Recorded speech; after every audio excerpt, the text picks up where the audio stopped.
Vaiguru Ji Ka Khalsa, Vaiguru Ji Ki Fateh. We're so excited for everyone to join us today. Welcome to Sidak 2021. As many things in our world these days, Sidak is also going to be online this year.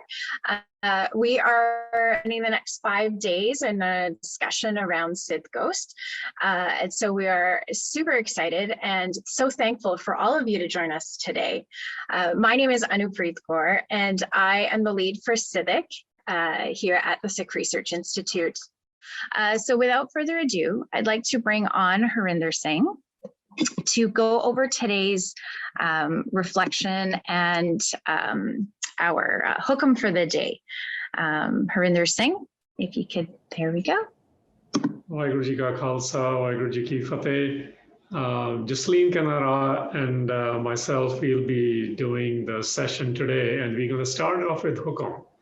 The Hukam is, if you can go to the next slide, when I read it this morning, the Hukam we are sharing is the one from Sri Harmandir Sahib, also called Darbar Sahib, from Sri Amritsar Sahib.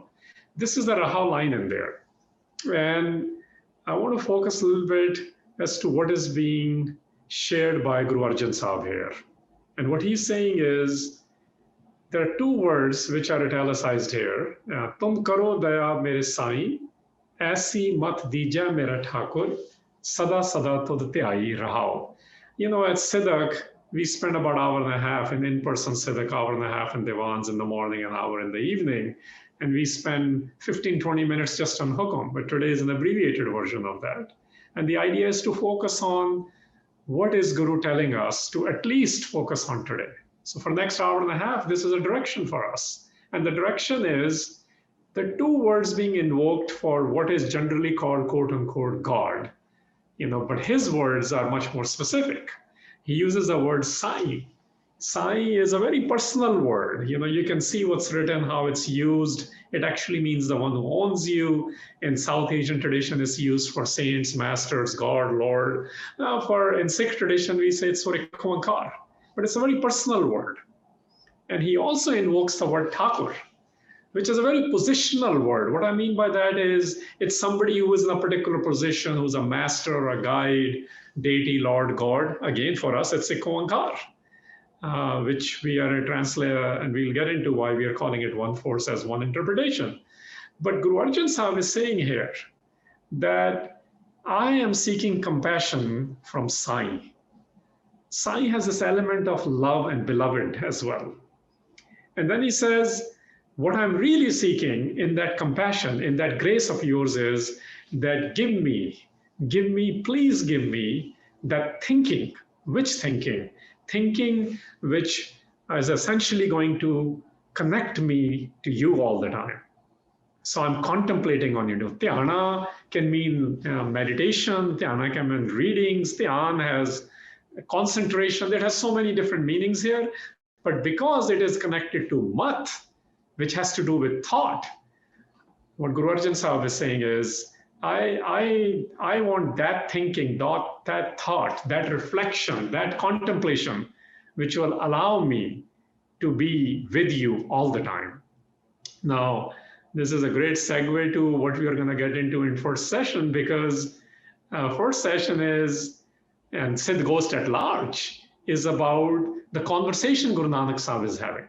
So when we get into conversations ourselves today, in understanding the conversations of Guru Nanak Sahib, what Hukam is asking us to do is, I am looking for that thinking, which will allow me to personally connect with the owner of this world. That's the ask. So when we are discussing something as facilitators, and those of you are participating live right now, are we seeking that thinking?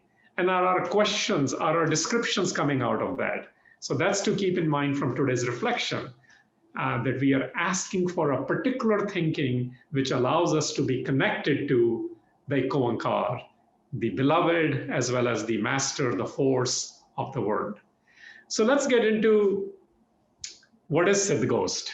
Look, every day you're going to learn different elements of it, but some of the elements, you're seeing it on screen right now, where it's really Guru Nanak Sahib's conversation with the Siddhs.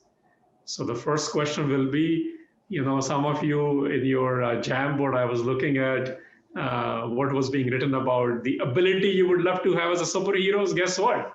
Sids were kind of like the superheroes. And Guru Granth Sahib references this. Indian philosophical traditions reference who they are. Buddhism also talks about this.